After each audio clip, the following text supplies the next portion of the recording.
At Bart Kaufman Field on a beautiful day in Bloomington that might make you wonder what day of the year it actually is. 80 degrees on a sunny Sunday afternoon as the Indiana Hoosiers take on the Minnesota Golden Gophers. Austin Redder, Noah Gerke, Riley Stark will join us here momentarily. And Noah, this is an Indiana team that on the season has been propelled by its starting pitching, but this weekend they've gotten that starting pitching. They've also gotten some great offense as well. She's played in 20 sets this season, and she has an opportunity to win the first set here for the Hoosiers in their first NCAA tournament match in 15 years. Vincent with an ace to put it away. Inning steal by Minnesota on Friday. Nothing sent, and this one's turned on to left. Give up on that ball. It is high off the scoreboard and out of here for Weber Niels. And Minnesota, for the third time this series, scores first. And for the second time, it's in the opening inning. Has to lead this match in touches. And she'll take a deep shot toward the top corner. And a great save by Namoli, who was needed on a great shot from Kennedy Neighbors. Freiberger with over 50 service aces this year. She serves. Indiana handled that one. Jaeger blocked. Second try. Reload and refire for Jaden Jaeger. And the 2-2. That's hit hard to left. Koski's going back. He runs out of room. It's another home run for the Gophers. Jack Spanier on a 3-hit day leaves the park for the second consecutive game. Back and forth we go. This is how each set has started, trading blows early. The first set, it took longer for Indiana to pull away. The second set, it was around the 10-point mark where Indiana really started to assert itself. And that serve is long from Vincent, who had her moment. She aced the first set to its conclusion, but has had several service errors since. She now has 16 on the year. Austin, for Toledo offensively, I'm going to call on their superstars. Heitkamp's got to get involved. Koslow, same with Catalano. Heitkamp leads this team with 9 kills, but she's hitting at a .077 percentage. Got to be more accurate. That's a testament to the Indiana defense. Good effort there to get back into the play for Catalano. At the net, off the deflection, a point again. It's Victoria Gray. She and Maddie Sell, the unsung players for Indiana in the attack. A lot of the attention goes to Alonzo Cortez and Tatum and the freshman Jaeger, but like you said earlier, Luke, you can't make a run like this in a conference like the Big Ten without depth. Indiana certainly has that up front. Blocked to the net, it goes off the head, and it's still alive. Victoria Gray used her noggin on that one. But it still results in a Toledo point. Catalano puts it away. Toledo back in front in this seesaw of a third set, 4-3. They know they have to have it. Their season is on the line. 2 programs that have each won 23 games this season. MAC champions for Toledo. No Big Ten tournament for the Hoosiers, but they come in with a 5th place finish in the toughest conference in volleyball. And Alonzo Cortez threads the needle on that back line. Look out below. Alonzo Cortez just floating on that far sideline. And she will go all the way back to serve now. And it's an ace. Freiberger diving in front of her teammate. Knocked it out.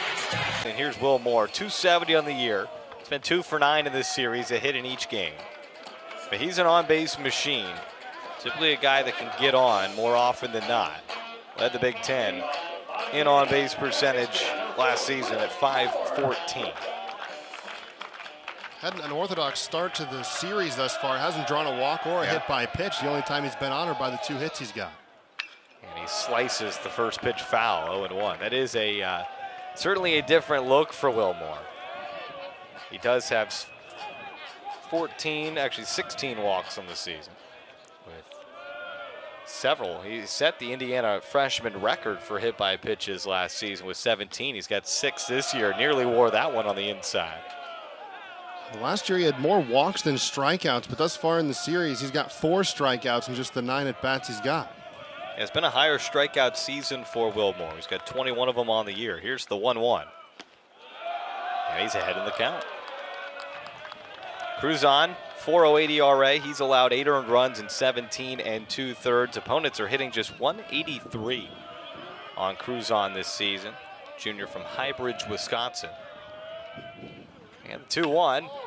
Hit in the shallow left center and a diving grab. How about Easton Richter out there in center field? Full extension on the edge of the Indiana logo in center for out number 1. We take a look at that defense from Minnesota. How about Richter with that incredible play? Sam Hunt gets the start at catcher with Weber Niels moving from catcher to first base. He had caught the previous 2 games, and for more on that, we go to the third member of our crew, Riley Stark. Thank you, Riley. Yeah, fair to say they need him in the lineup with the way he welcomed in this game with a 2-run homer. And now Hogan Denny's at the plate for Indiana. 321 hitter, had an outstanding performance on Tuesday at Vanderbilt where he had a 4-hit day, including 2 homers. But he chases the breaking ball. 1-2 down on strikes, and Denny goes down for the second out of the inning. He doesn't throw the breaking pitch all that much, but when you're ahead of hitters, you got a lot of ways you can attack them, especially with the fastball that rides in on the right-hand batter. This time he goes the breaking ball, gets Denny to chase.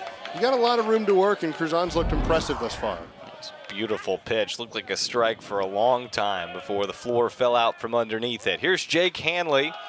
Offers at the first pitch foul. So one of the most important things in baseball, Noah, when your offense puts runs up on the board as a pitcher is to go out and immediately put a 0 up. And he's an out away from doing just that, although Braden Thomas was also an out away from doing that in the top of the first. Hanley can't catch up to the fastball, and it's 0-2. You feel like you're this close to getting out of the inning, and then you look at who's standing in the left-handed batter's box, and maybe you don't feel so close to getting out of the bottom of the first. He has made his impact. 5 hits in the series, a homer in back-to-back days. Here's the 0-2, and he grounds it right side. That's going to get just off the diving second baseman, so Jake Hanley is aboard with a 2-out base hit. Didn't try to do too much with it, got another breaking ball, put it through the right side, through that extending shift. It was a great effort by Martin, but even if he fields that ball cleanly, the first baseman, Niels, was well off the bag. Sometimes even when you shift, you can't catch up to a perfectly placed ground ball. And they haven't been shifting him as much in games 1 and 2 as they were in game 1. He was going everywhere in the park on Friday. They had 3 guys on the right side of the infield. Fastball to Caleb Koski is a called strike. He had an RBI single yesterday. Hitting .333 on the season. This is a super talented 2-way guy, only batting so far this season for the Hoosiers. The 0-1 is a grounder up the gut. It's picked up at short, flipped to second. Fielder's choice will wrap up the first inning. The Weber Niels homer the difference right now. 2-0 Minnesota after the first on Big Ten Plus.